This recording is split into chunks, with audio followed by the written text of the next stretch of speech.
Hot Water History, episode 217, Wednesday night. Richard, what's going on? I had a boomer walk by the house as I was outside, and he was among the now several individuals who have felt bold enough to ask me, "Are you Iranian?" Because, as you know, and our audience members who are faithful to the podcast know, I have been flying the Iranian flag for several weeks now outside my home, and an individual, along with others in the past, today, just this evening, asked me, "Are you Iranian?" To which I responded, I was a little bit taken off guard because I didn't know what he was going to say. You know, when you have those very quick passing moments when you don't know the person, you don't know if they're going to speak with you or what have you. But over the fence, he said again, "Are you Iranian?" I said, "No, but I really do side with winners." And he looked at me a bit strange, and then he chuckled a bit. So I thought that for a moment he was going to be a bit more amenable to what I might have to further say about why I'm flying the flag. He didn't ask me as to what the purpose was or the message. But he did say, "Boy, I wish that country would be able to free itself from those horrible clerics." To which all I could say, and maybe I don't know if this was entirely charitable, but I thought it was witty because it's true. And I hope he picked up on my sarcasm. But I said, "Well, I wish we could free ourselves from our clerics." And I kind of winked and made it obvious that I was speaking about the rabbinical clerics that run the country, but that might be lost on the boomer. But he just kept walking. Cool. So that was my exchange. I had a chuckle about it later. So I hope I wasn't uncharitable. How often does that happen? Once or twice a week. The flag? Yeah. Yeah, sure. Or I'll get a text from someone in the neighborhood or in the general area who's gone by the house or driven by the house. Yeah. Well, we got an awesome episode today. I'm, dare I say, pumped about You've dared to say it. our fourth Dark Notes episode. And this one, I think I have the most ammo on, actually. I know you took a bunch of notes, but we're going to be talking about and breaking down Monopoly and the game that's always used as the example for see what happens when you don't have enough regulation. One person just takes everybody's money. Sure. Dog eat dog capitalism. The object of the game is to ruin everyone else because that's what capitalism is about. Yeah. Exactly. One rich guy and we're all poor. Yeah. One rich guy that looks like Mr. Peanut is the winner and the symbol for the game. And you're supposed to emulate that guy with his top hat and cane, who obviously resembles and it was patterned after JP Morgan. So before we get into it, why do you want to talk about Monopoly? Is there anything that's specific that is an inspiration to you on why you want to talk about it? Well, the inspiration came from someone, an intellectual who posts a lot on in long form tweets on X or Twitter. I happen to follow a number of French accounts because the French are extraordinarily interesting and I can read what they're saying and understand what they're trying to convey. And it was Auguste Boudel or someone along those lines, Badouek, or I can't remember his last name, but his first name was Auguste. And I've been following him, and he had this exposition of sorts about monopoly being, from what I could gather and determine, he's of the more socialistic anarchist side. And so he railed against the corporatism involved with the development and history of the game. And what piqued my interest was more so what were the origins of the game? What was it intended to convey? And more so, are there any subliminal, if not less than subliminal messaging that would lead us to become even more indoctrinated, even in the parlors of American homes and after generation, that this anti-capitalist mentality might be conveyed and communicated in a board game of all things. There's no safe room, in other words. Right. Do you want to go through your notes direct, or did you have somewhere else you want to start? Oh, we could start with the notes. I'll try to spin a yarn here that And what I mean by spinning yarn is not give you any kind of fallacious or fictitious interpretation of past events, but just kind of what's on the historical record for the purpose of people who might want to follow along and can read my chicken scratch cursive. I just scanned all of my notes and then put it in a blog post on the website, so you can feel free to tag along if you should be listening to the episode. On the origins of Monopoly, it was not created despite Hasbro and Parker Brothers, the owning companies, story and narrative by Charles Darrow, at least originally speaking. Now, one could argue that Darrow was the original innovator and deserved all the eventual royalties that he received because his game departed significantly from the true originator's game, and that was Elizabeth or Lizzie Maggie or Maggie, who that was her maiden name. She was named Maggie, and Phillips, this poor guy, as we're going to come to know, was pretty lucky to have left this mortal coil early once we get to know his or know more about his wife. She's a real piece. Okay. So Elizabeth Maggie created the first version of what we would eventually call Monopoly, and she named it the Landlord's Game. That sounds fantastic. I can't wait to play the Landlord's Game in 1903.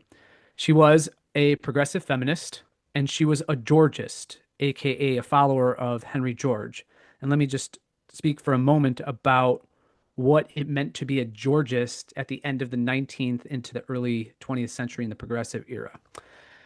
Now, George was supposedly an advocate for the poor, but in his career and in his, I suppose, what you might otherwise call his intellectual works, he reinforced state legitimacy by arguing for single tax ideas. So the Georgists were really great in terms of their theories that often can be seen as very consistent with something like Rothbardian homesteading theory and what constitutes personal property and rightly gained property.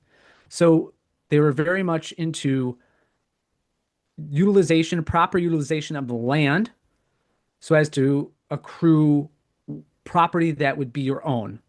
But where they depart from Rothbardian theory on property is just how you're able to utilize land. And then if you're able to, should you gain wealth or largesse from it, dispose of it in whatever fashion you so desire. This is where they depart. Now, it just so happened, serendipity being what it is, that as I'm reading the great manifesto, the Libertarian Manifesto by Rothbard for a New Liberty, he spoke of the Georgists, and then I had to do the research. So this was almost simultaneous. As I'm reading through the book and Rothbard addresses the Georgists, sure enough, Henry George pops up in the life of Elizabeth Maggie, the original creator of what we would know as Monopoly. The Georgists claim that while individuals have a right to property, as I said, they do not have a right to the land. Now, that might strike us as a bit odd. In other words, people cannot own real estate as we would understand owning real estate today. Since, in quote, nature or God created the land itself, no individual has the right to assume ownership of that land. And that's Rothbard's explanation of Georgism.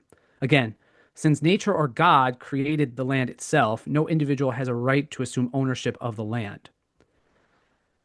In the Georgist conception, then, it would almost be much more appropriate to, however many billion people exist in the land, that everyone has a right to that billionth of a parcel of arable or even just available land. The single tax idea was the notion that what was an epiphany for George in the late 1860s was that he saw at the time, wild fluctuations in land values, especially stemming from panics like in 1854 and then in the aftermath of the Civil War, the Panic of 1872 and the like. So what he did was he theorized that the fairest tax idea as it pertains to the general populace in any state, but especially in America or the United States, was to tax land in proportion to its increase in value. So, in other words, tax equity in real estate, which George then maintained would lead to the end of all land property rights entirely. This is very much akin to, I write in the notes, It reminds me of John Marshall's theory about the power to tax is the power to destroy, as he articulated it in McCullough versus Maryland.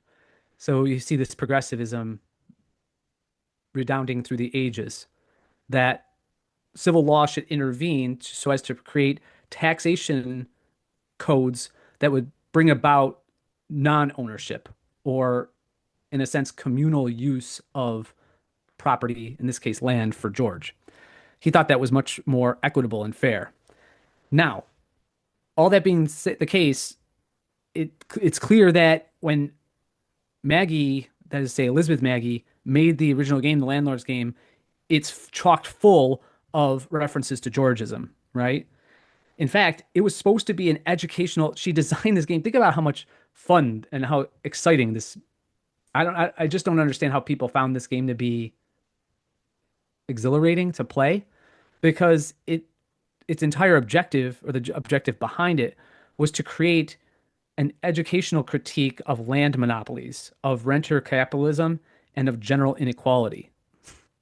That that imagine trying to advertise selling this game, right? Oh, play the landlord's game where we're going to talk about Georgism and how land should be more equitably shared, and that renter capitalism and general inequality might be resolved, right?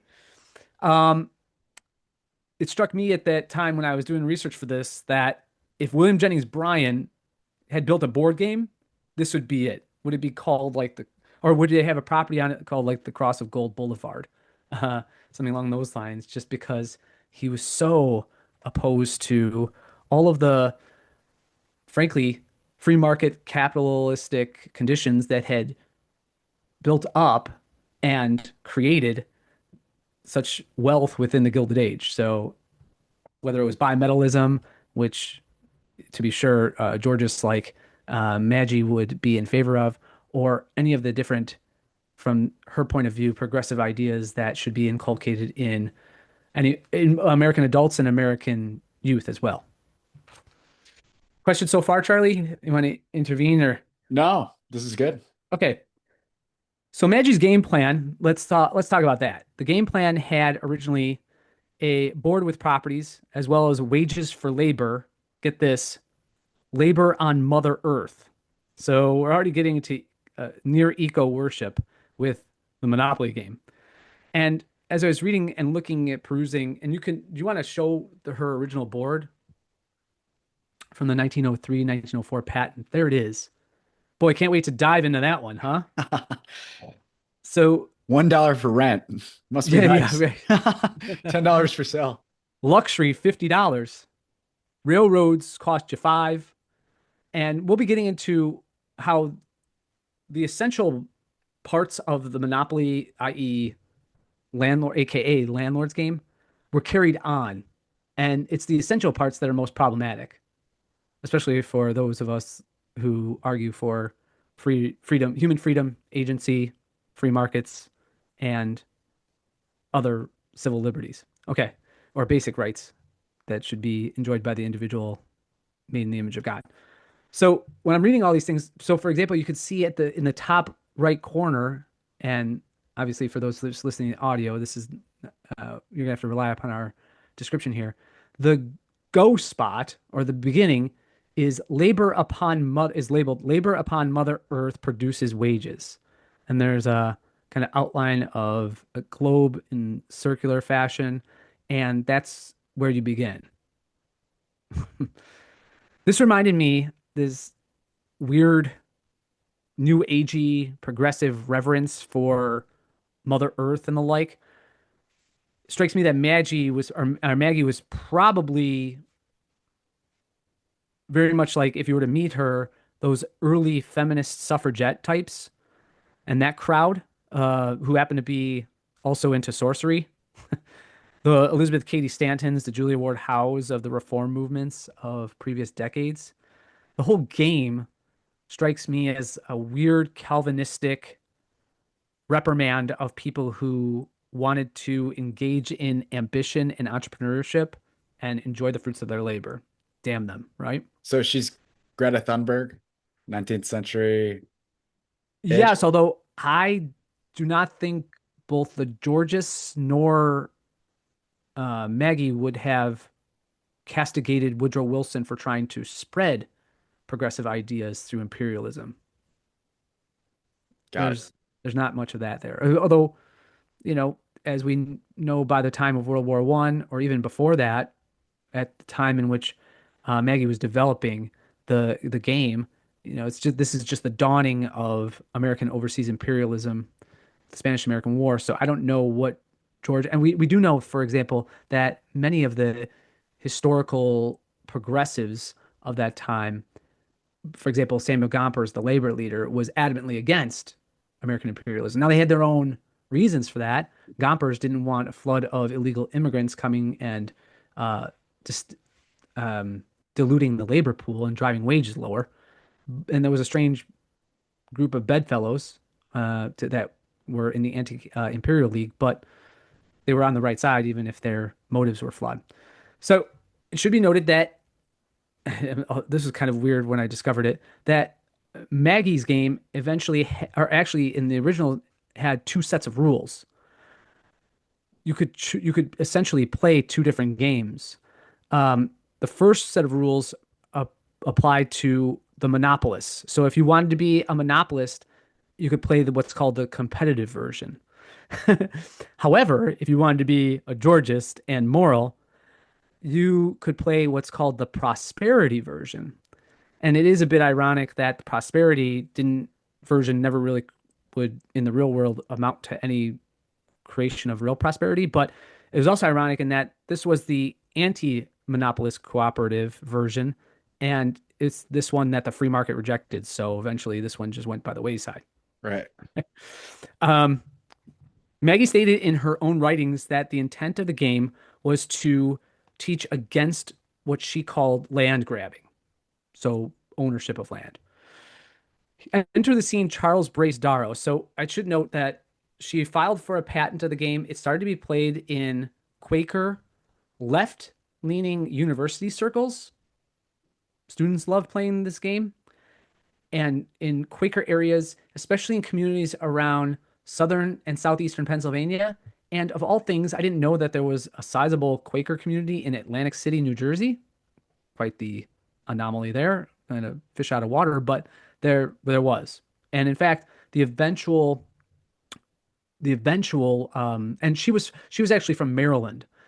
So it was also played by people in and around Northern Virginia, that area. So you could see a little bit why it would be popular for progressives who were working within or around on the margins of the national government. You see, advocating for labor and the immense growth of government agencies that had never been extant before were coming to fruition in the Wilson and progressive era, even under Roosevelt and Taft. Okay, so enter the scene by the 1930s in the Depression, Charles Brace Darrow. So Darrow learned a version of the game when he was visiting friends during the Great Depression. He had been out of work. He was a World War I vet, interestingly enough. He had fought in France. He was a heater salesman and a heating and steam engineer. He lost his job early in the Depression, as I had stated, and supported his family with odd jobs, including eventually adapting Maggie's game.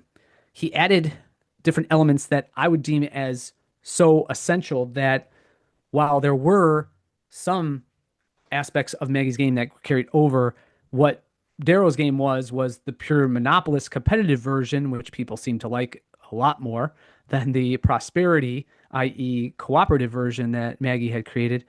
And he added familiar elements that we would know today, the color coding, the wooden houses and hotels, and other property names. So this came from whether it's Marvin Gardens or Boardwalk or Park Place, this comes from the Philadelphia and Atlantic City area. He filed for a copyright of the game. By the way, he and his wife made handmade versions of the game. And we don't have to look at this terrible board that was Maggie's original board from the Landlord's game. There's the Monopoly board that with which we're all familiar. That's something different. No. Go back. That's anti-monopoly. That's something different. Okay. So this is the Monopoly board. This is, by the way, the Monopoly board as it appeared in 1935. That's a 35 version of the Monopoly game. He filed for a copyright in 1933, the patent in 1935, and eventually he sold it to the Parker Brothers Game Company for $7,000 and royalties in 1935 after he had attained the patent. Now, a bit of analysis here. Then this is my own. Even in the middle of the Depression, players preferred the entrepreneurial and competitive aspects of the Darrow reversion or revision, excuse me. But the game still reinforces, and this is what we're going to spend most of the time on, or with the episode today. The game still reinforces a, a decidedly anti-capitalist mentality. What's amazing, I think, is that yes, first of all, the agency of Darrow to take up this game and then modify it, making it what he thought was much more free market oriented and competitive, with the goal of essentially bankrupting all of your competitors and winning the game. But the holdover rules, as well as some of the even novel ideas that were guidelines and rules for the game. And we're not talking about the attendant sort of house rules that some people made up, but the actual rules that Darrow played the game in, and as he designed the game, are still incredibly anti-capitalistic, as we're going to see, whether it's in the gameplay, the chance cards, or just how different ventures in the game are financed, for example. All right. So much of the gameplay from the original was left intact. So unlike what was popular apparently at the turn of the century was to have board games that were linear. One of Maggie's innovative features was that you went around a board. Interesting to note that the first board games weren't even board games; they were created on oilcloth. So you folded up the cloth and then carried it around. So Darrow creates the board by the 1930s. Okay. So a trip around the board merited each player just wages. Now that is essentially a carryover from Maggie's game. A trip around the board was to symbolize essentially a year of labor. And that labor, you had to traverse the board and essentially survive all of the pitfalls that come from just, and this is what's key, going onto the areas where property is held. I'm going to get to that a little bit more because this is a bit of a nuanced, and I don't want to make it too so esoteric or anything like that, but there's something that always bothered me even as a kid playing Monopoly. And that is, what does it mean to land on a place? What does it mean to have landed on Baltic Avenue or St. Charles Place? So we'll get to that in a moment. Okay, so sales prices and rent costs were assigned to each square, as you know, in playing the game, right? And these were meant to reinforce that rent transactions are always involuntary. Railroads too. So this is where I'm getting to the problem of what it means to land on a place. To land on a place is not only mandatory, you have to go to a place in the game, but there's no voluntary exchange or negotiation. That is to say, the rent transactions are mandatory, they're involuntary. There's no exchange, there's no trade off, if you will. And there's certainly no negotiation. There were, as in Maggie's version, no trespassing and go to jail squares. And now, eventually, because Darrow thought that the no trespassing was a little bit too socialistic, just because it reinforced that this was property and that you're going to jail because you were trespassing just by being in a place. He removed the no trespassing part, but he did keep the go to jail square. All right. Also, in Maggie's version, there was a square called the poorhouse. And again, Darrow thought this was a little bit too fascistic. I don't know what you would call it, authoritarian. So he just put it as free parking. That was what was changed. Okay. Uh, in the game, possessions are acquired mainly through luck. That's the other thing. It's not as though you answer questions in trivia or you do some sort of cranium-like, to cite another board game, challenge by which you earn points. There's no competition vis-a-vis, or as there's no competition per se. You're essentially delegated, you win the game according to what we might call luck, and there's not too much strategy behind it. And this means that there's no consumer choice, as I mentioned earlier, nor consumer sovereignty. And this is replaced all by the roll of the dice.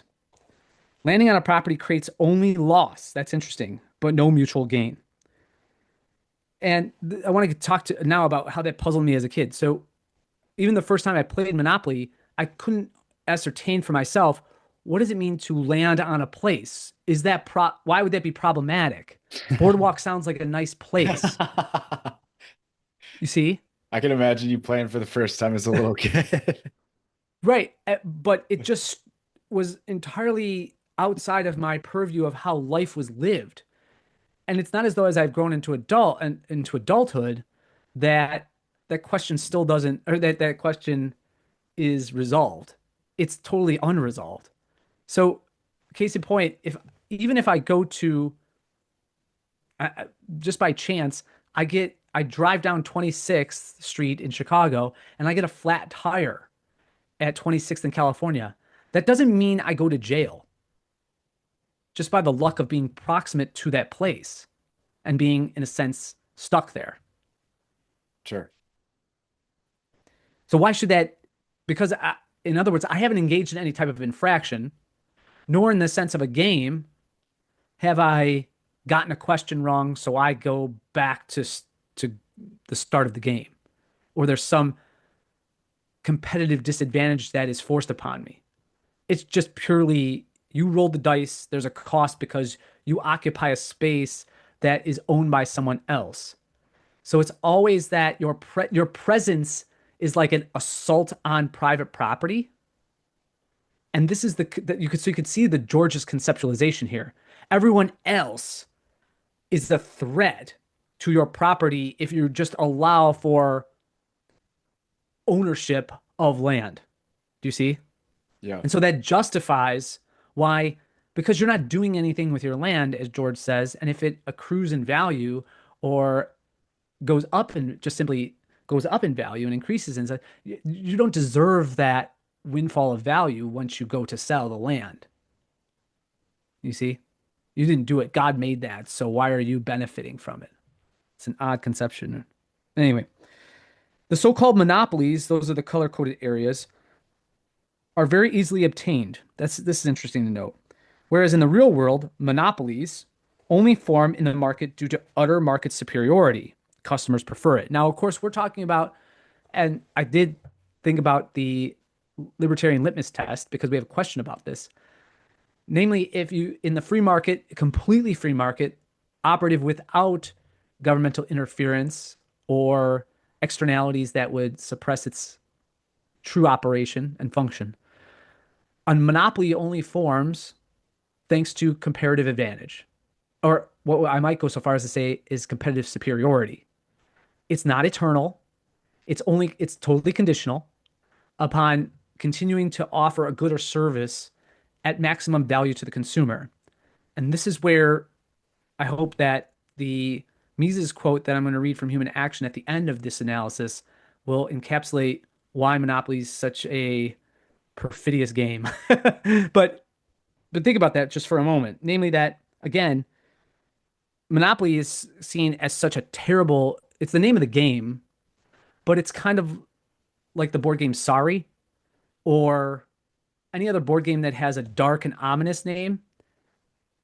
In a way, the goal is to the objective of the game, at least this version of the game, is to create as many monopolies as possible. But you don't do that by anything other than landing on a space and having the monopoly capital to purchase properties. Correct? Right. It's not, you don't have to do anything special like answer a trivia question. I'm sorry, I'm kind of stuck on the trivia question. I don't know what other means are there to kind of prove your metal outside of a or do something creative, right? I'm thinking of really fun games, board games that I've played. Like, have you ever played Balderdash or Beyond Balderdash? No. It's a great game where you have to make up fake definitions of words or plots to movies, and then you all submit the real plot of the movie or the real definition of the word or the significance of a date, for example. They're all gathered together with the real one, and then you have someone read, and then everyone else picks what they think is the real one. But you get points if you fool people.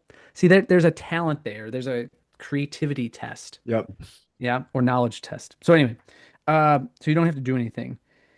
Uh, the chance in community chess cards are better representatives of centralized regulatory and a larcenous state, or the activities of the centralized regulatory and larcenous state. So you can, when's the last time you played Monopoly, Charlie? It's been a while. It's been years for me, but a lot of the community chest and chance cards, it's interesting that he called it community chest, as if by involuntary and coercive action, for example, you have to pay $15 for your aunt to have surgery or something like that. It was a community chest card, or that's chance. But I'm thinking, oh, you had to pay a new park goes up in the area, you have to pay $10 tax.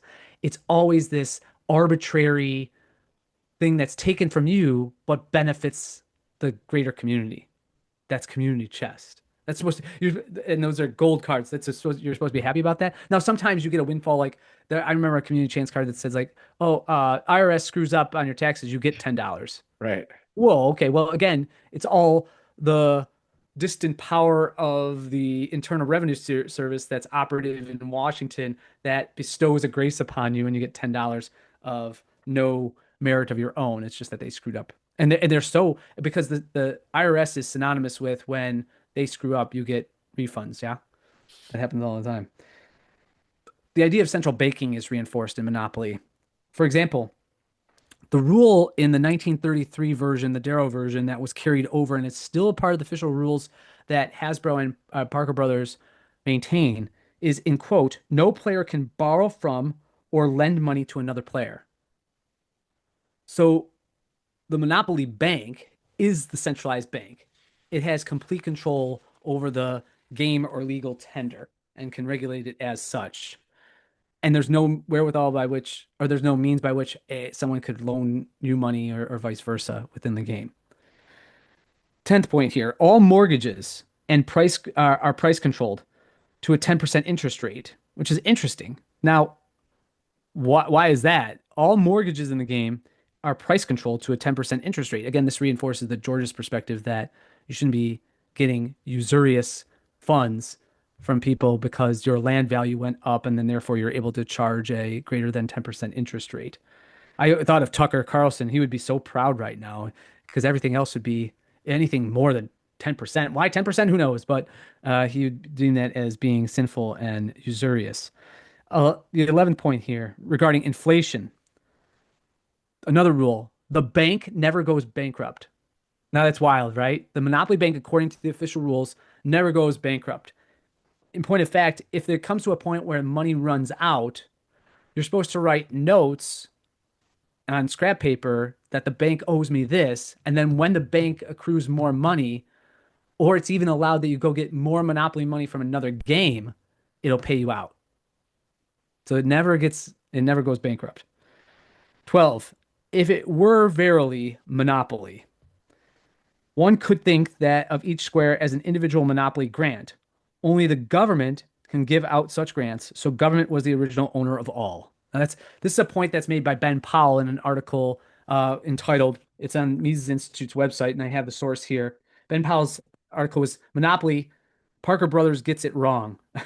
And so he writes this, that if indeed Monopoly, if you could think of each square as an individual Monopoly grant, then only the government can give out such grants. So the government was the original owner of all things.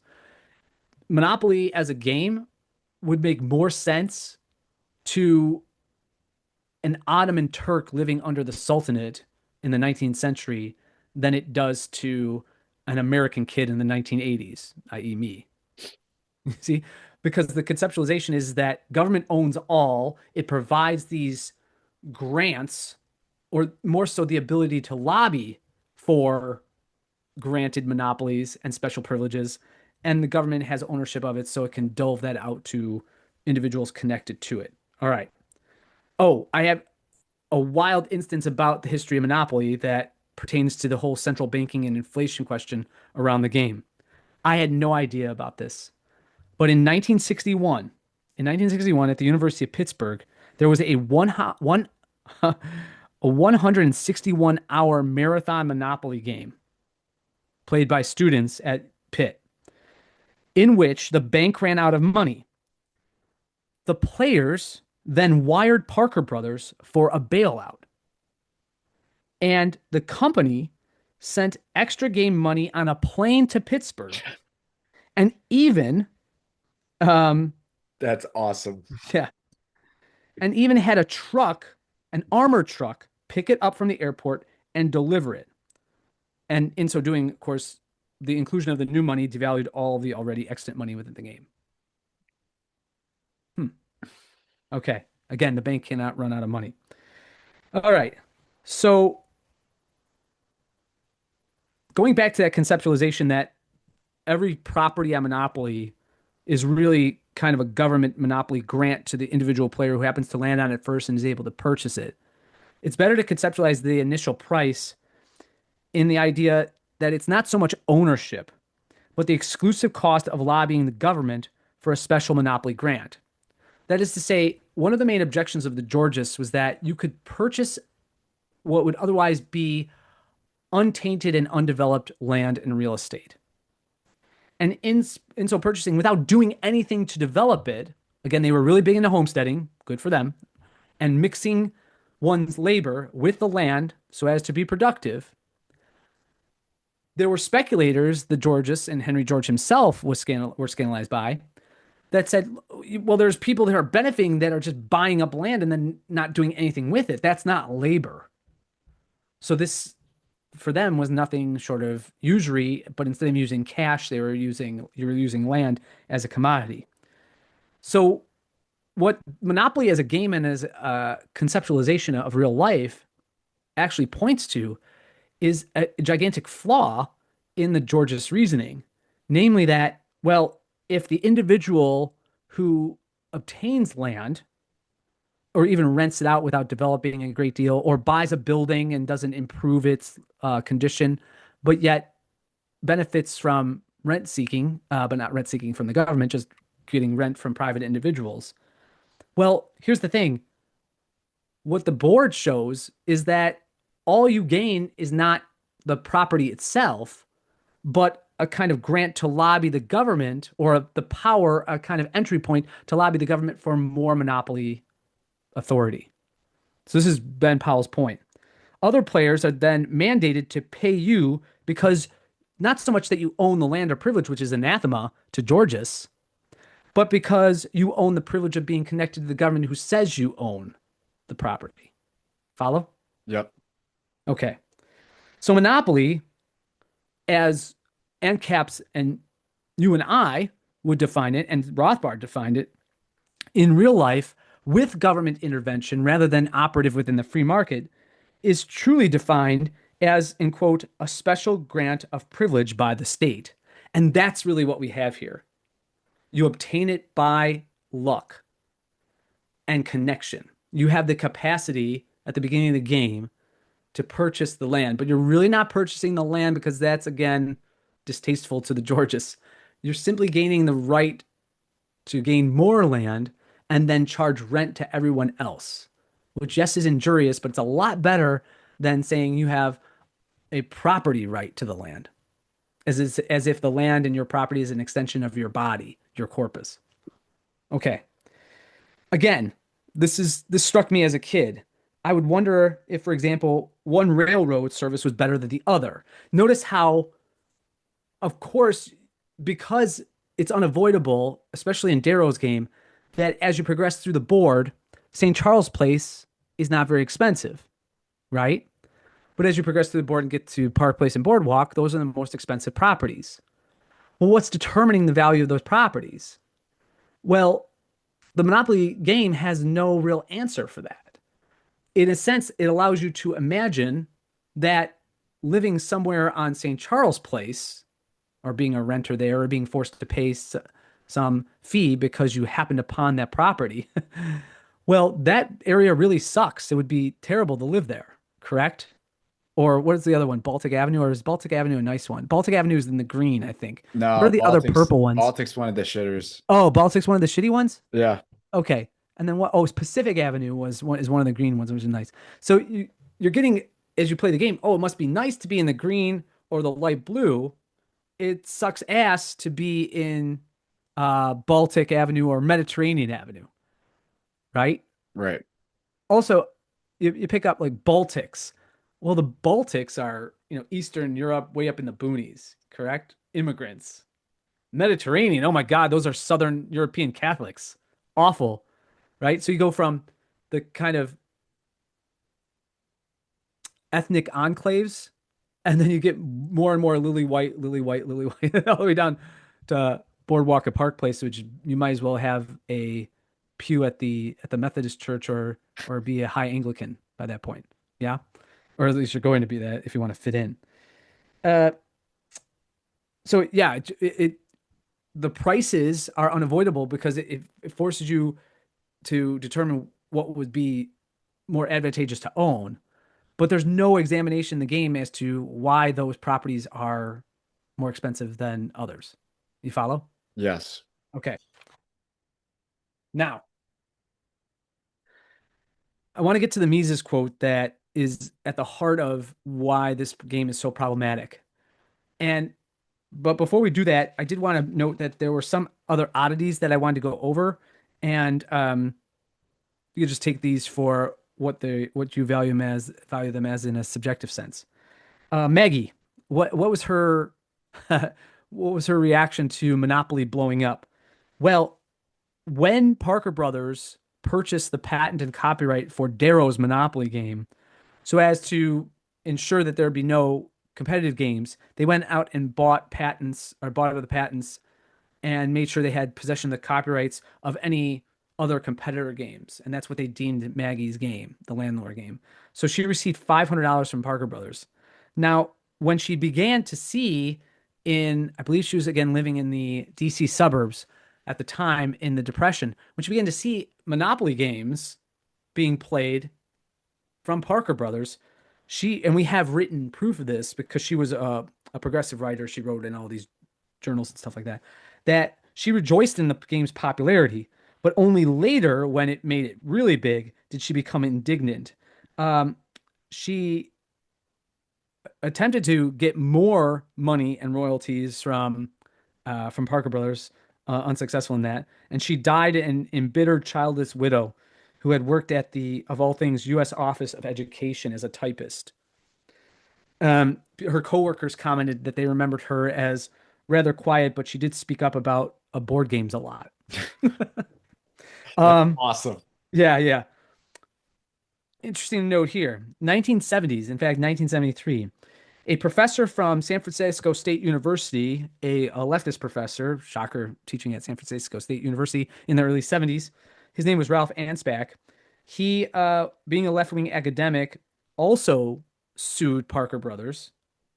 And that's because he developed, as a left-wing academic, an anti-monopoly game, and he called it such in 1973. Now, just imagine how anti-capitalistic that game is, but we'll get into some of the things about that in a moment. Um, well, let's just get into the anti-monopoly game right now. In the anti-monopoly game by Ansbach, players took the role of federal caseworkers. Again, what an exhilarating game. I can't wait to be a federal caseworker in the game. And they could choose to be either competitors or monopolists. Now, this is kind of an interesting twist that Ansbach, there he is with his anti-monopoly game. I like this to a degree because what Ansbach was trying to point out, because ironically the goal of his game was return to a truly free market system, was how anti-competitive monopolies and large corporations had become. So he was not deluded by the idea that all government activity would be advantageous for breaking up monopolies.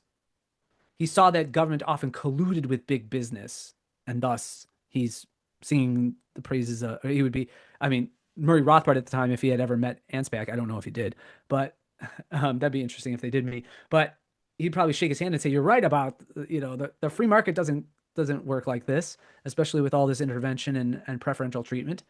Um, so what is problematic, however, is that the anti-monopoly game is styled in such a way in its gameplay and its layout. Obviously, it's a kickoff of the original Monopoly game, but he was really into and a big proponent of large national antitrust laws. So it's one of those great uh, weaknesses, I suppose, or fault and mistakes or missteps of leftists who, like the Georgists, got the first part right about how property is gained, rightly so, and in the most ethical and moral sense. And then, rather than recognizing that the government is a great inhibitor to the enjoyment and then making that property, whether it be land or uh, services provided or whatever it might be, um, beneficial to the masses, if you will. Well, yeah, the government has to step in, right?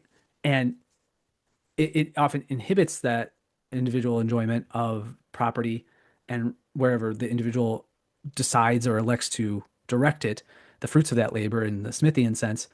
And what they do instead is rather than calling upon the dissolution of governmental agencies, they double down and say, well, the problem is state or local governments. So we need national plans, like large antitrust laws. Like we just have to strengthen the Wagner Act, and then labor unions will be even stronger, even though the Wagner Act hadn't achieved any of the socialistic ambitions of the New Deal. Okay. Um, let's see. Another oddity. The last one. This is probably the last oddity I'll share. And that is that. And speaking of trivia, I'll have you guess. See if you can land on this one. What the day that Maggie filed her patent for the landlord's game was the same day that really famous innovators from North Carolina, or at least that's where they were working, filed their patent. I'll give you a hint. They were relatives. You're talking about the Parker brothers? No, the Wright brothers. Wow. Yeah, the Wright brothers filed their patent for their plane The or same wings day. the same day in 1904, 1903 or 1904. Isn't that wild? Is that just something you put together, or was it in a similar location? You're saying one Oh was. no, no, I found it in a story. I found it in the Guardian article by actually this woman wrote Mary Pillen. She wrote a whole book about the history of the game. So, but she had an article in Guardian that disclosed that. Okay, should we get to the Mises quote?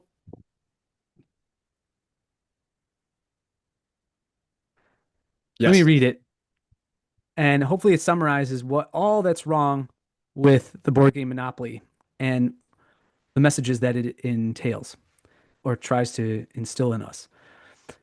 So here's what Mises wrote in Human Action.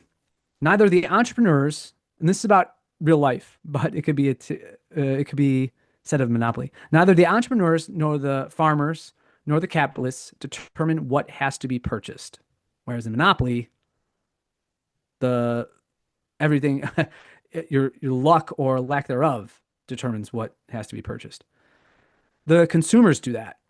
Their buying and their abstention from buying decides who should own and run the plants and farms. They make poor people rich and rich people poor. They determine precisely what should be produced, in what quality, and in what quantities.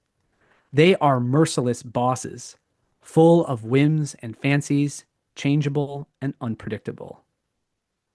Whereas essentially everything in Monopoly is very, well, static and predictable. I love that quote along with the other quote that we featured so heavily when we had our episodes on human action after I had read it through uh, from cover to cover. What was that, about a year and a half ago, 18 months ago? And that quote about you have really a choice in human living and in social operation. You can only, there's really two choices. You can have some extrinsic force to the public be the king of setting what is valuable, or you can have the individual consumer, or more so, individual consumers acting in simultaneous and multifaceted ways, determine what is of value. They are the kings. A king is someone who goes to a an appliance store to buy a washer. A king is someone who is able to go and choose from a whole host of varieties of chewing gum in a supermarket line. Why? Because of the choices allotted to him and the fact that all of the competitive enterprises seeking that exchange, seeking that capital and value from that individual consumer. They're all warring with each other just to get that. So therefore they have the power that a medieval king might well be envious of. Have you ever played Monopoly with the free parking rule? Yes, where I forget what money goes there. It's like the money that you get from or you get charged from chance or community chest cards goes into free parking, and then if you land in free parking, you get the money. Yeah, Yes, yes, actually not part of the official I game know. rules, but those are I know. It's a famous house rule that somehow famous house rule. made its way around.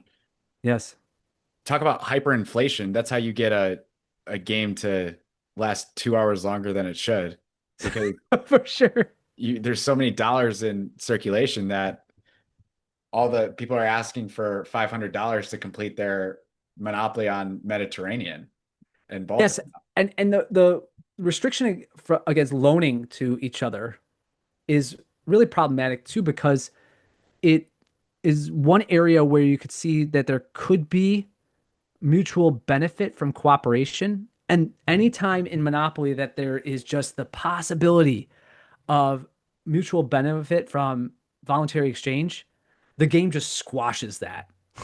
Well, Just not only squashes that that, ability.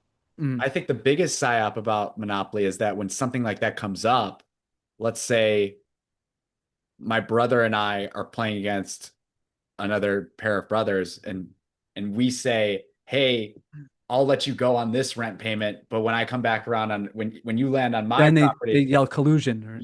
they say that's cheating." Correct. That's right. So yes, again, you're making a voluntary exchange of delaying a payment if you should land on this property for mutual benefit because you could, and in a way, I don't. There was that reference to you can only charge 10% interest on mortgages, right?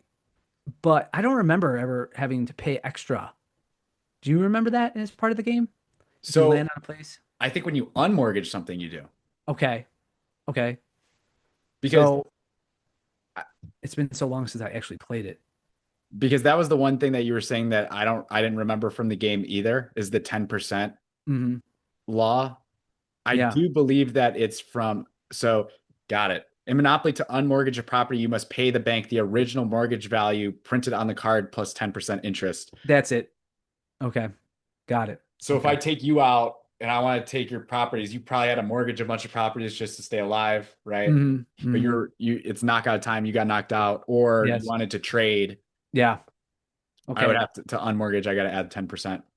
Right. But why does the game expressly prohibit before you get knocked out, you trading with someone who happens to be just because of the roll of the dice, awash with capital, and you get that property for a time or something like that. Well, I think you can still trade mortgaged properties. Okay. But if I wanted to unmortgage the property you just traded me to Mm, collect I the see. rent on it Yeah. or to build a monopoly, I've Mm, got to pay that 10% fee. okay.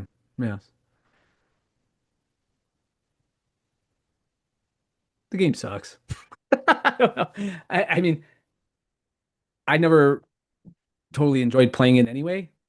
I Um, had some fun times playing it. did you? I've had some fun times playing I Monopoly. know that a lot of there's just innumerable people who play the digital version, right? But I guess the digital version bears little resemblance, or some of them bear little resemblance to the actual game. So anyway, there you go. Dark Notes on Monopoly. That was great work. Oh, thanks. I hope I didn't get too philosophical or into the problem, the economic irrealities that the game kind of professes, and which I find problematic. But Well, I think anyway, the biggest problem of it all is it treats cooperation as cheating. yes, right. It treats cooperation as cheating, and there's no everything is gained through luck. In fact, good or bad, Right. and beyond that, there's no sense of kind of trade-offs. Um, that landing on a spot, there isn't there, shouldn't there be a mutual benefit there? I mean, for example, if I if I envision, and maybe this is what was on my mind when I was a kid. Let's say I just start the game and I'm just starting off. I only have whatever allotment they give you at the beginning. Was it 200 bucks or something like that? And I'm just starting off in life, and I land on Mediterranean, and there's a restaurant that's underneath this three flat, and I need something to eat. Well, why is it that don't I get something for landing on there? And you should get something too because I'm paying for a meal in your restaurant, and they have to pay rent to you or what have you. It just seems it's just very it's a conceptualization that is just dog eat dog, as luck should have it. This is how life, and in a lot of ways, if we were just going to extend it, and maybe this is an extrapolation too far, but it just strikes you as um, you're just weirdly sympathetic for people who are either trespassers or should be seen as visitors. It can't be. In other words, why is it that landing on a property renders you a trespasser or a benign visitor or someone who is desirous of owning the property? Right. There's there's a trillion different relations that are in between those two poles, if you will, Yes. which are mutually beneficial. Demonstrated preference is not a part of monopoly, correct? Other than your, I guess the game allows you to imagine that Boardwalk is better than Mediterranean Place. There you go. Also, this is the same for fantasy football, Mm, but when you're trading with people, you are trying to beat them in yes. the trade.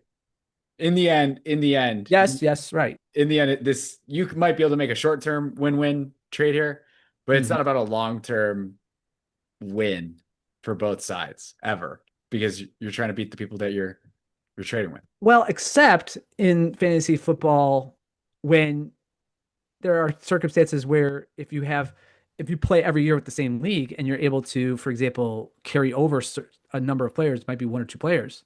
The dynasty leagues are more Dynasty leagues, yes. those are So, more cooperative for sure. or you also have the instances where you might be out of it, but a guy who you want to see win maybe hasn't won in the dynasty league. You might engage in a trade that, again, time preference would be beneficial for you in the long run, but in short term, just like any other kind of trade in baseball, for example, is going to be advantageous for him in the here and now. Right. And it's allowed. Although, again, a lot of fantasy football and fantasy baseball or fantasy sports commissioners will have the power to disallow a trade, right? Oh, that's patently unfair. Right. Do you want to talk about a town that doesn't Well, like cooperation? and has a lot of talk about zoning. A lot of talk about zoning. Yes. Let's talk about it. Okay. The people segment. Meanwhile in Oak Park. You should go to your gay suburb now. Meanwhile in Oak Park, brought to you by Tridentine Brewing.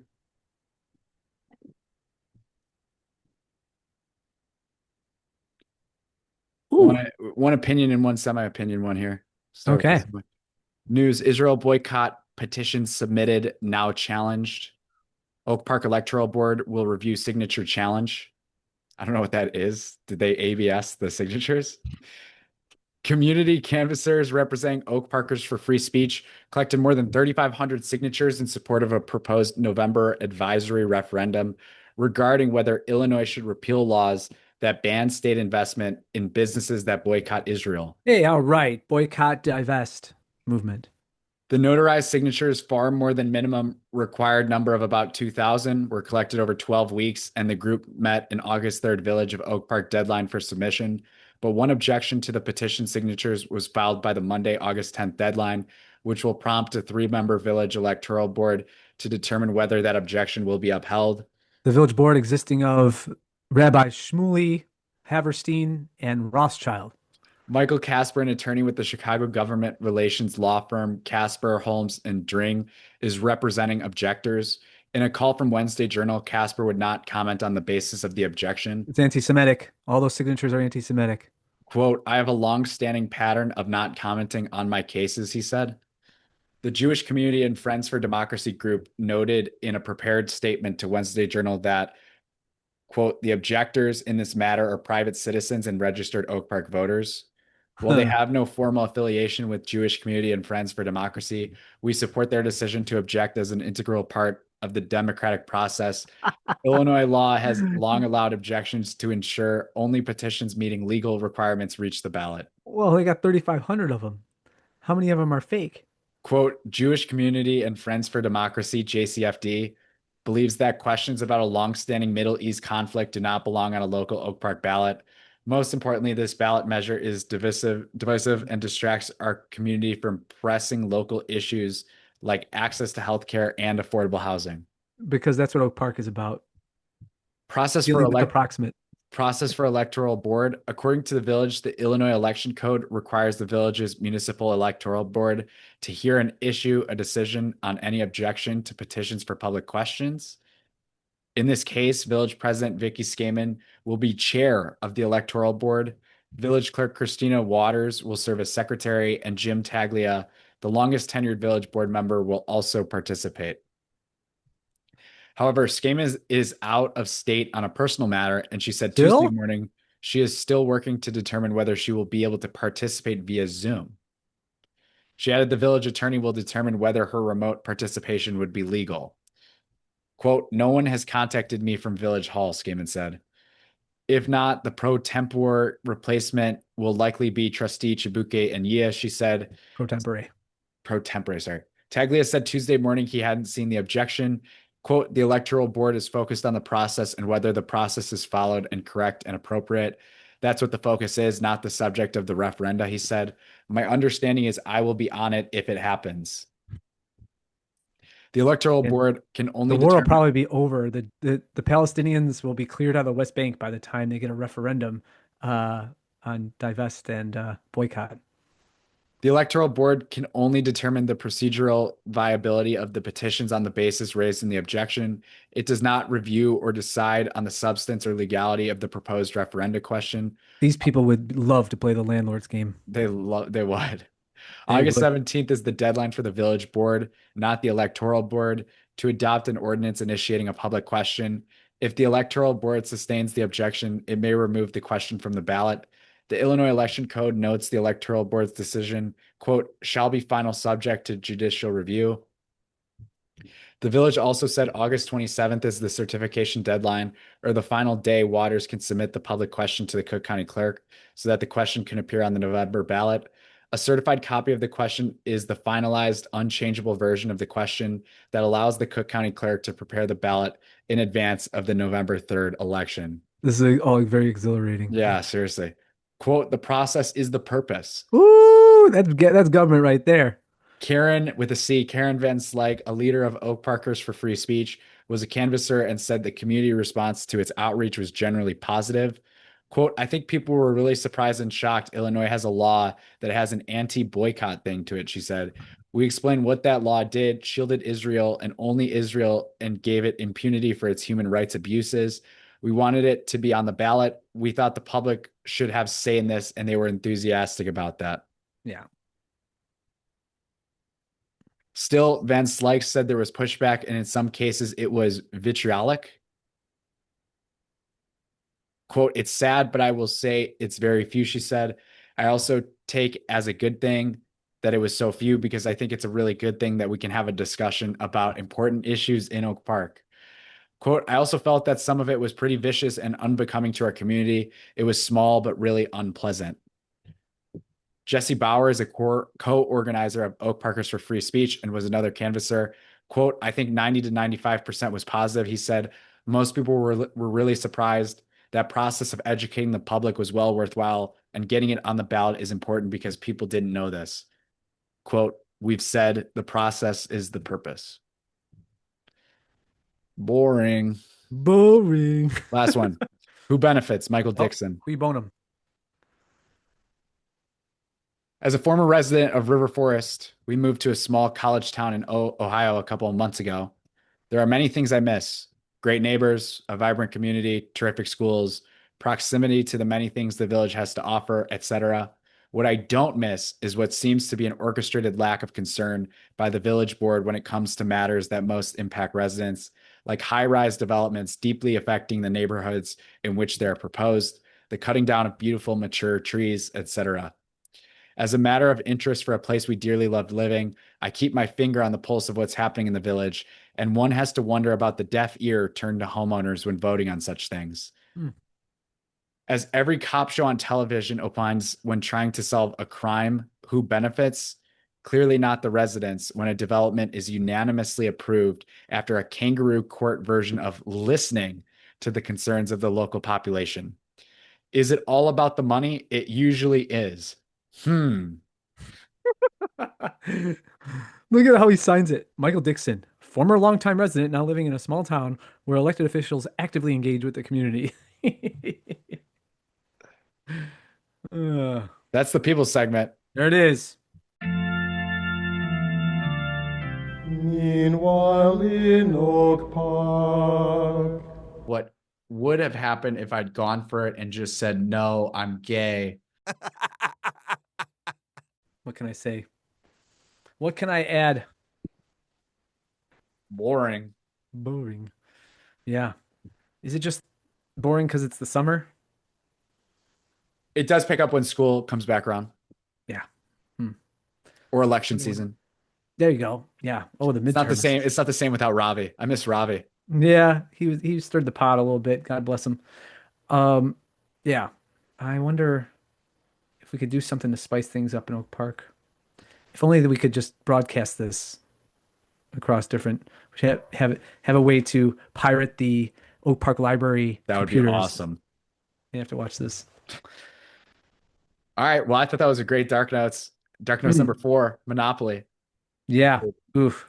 It was dark to go down that rabbit hole of determining just how icky it all is and the problems with the game itself. But yeah. It is super interesting that Maggie just became an employee that was quiet but loved board games, and Yeah, she talked a lot about board she games. created Monopoly. Can you imagine? Yeah. Yeah, exactly.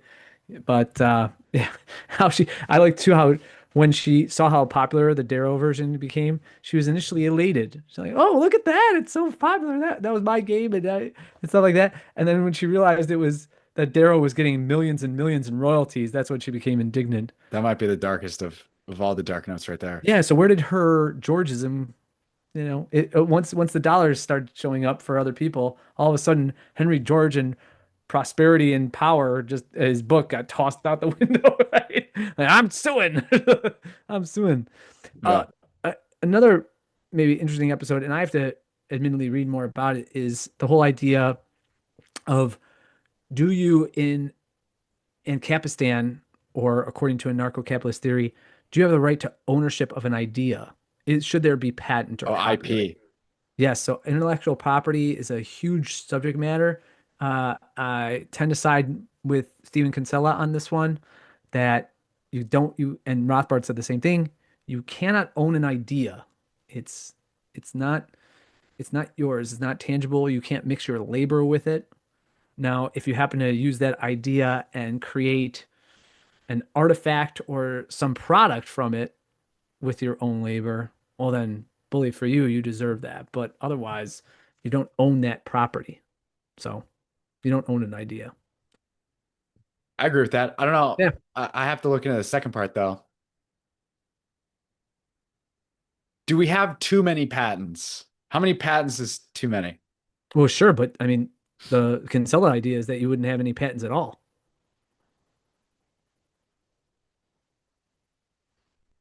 I mean, let's say you came up with a better way to refine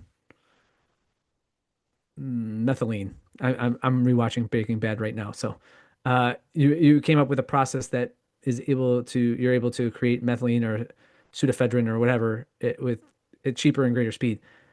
You don't own that idea. If you Right. went ahead and did the process and gained the materials and the capital goods required to create a product, then you own that product because you're mixing your labor with some resources.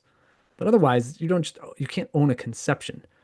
Just like you don't own your reputation, correct? Your reputation is actually owned by That's other publicly people. owned. That's It's the publicly thoughts owned. of other people. So if anyone has um, a proper claim to your reputation, it's other people.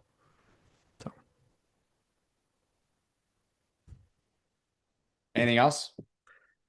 no, that's it. I'm looking forward, as I always do, at the end of each episode to next week. Until then, peace. God bless. Peace.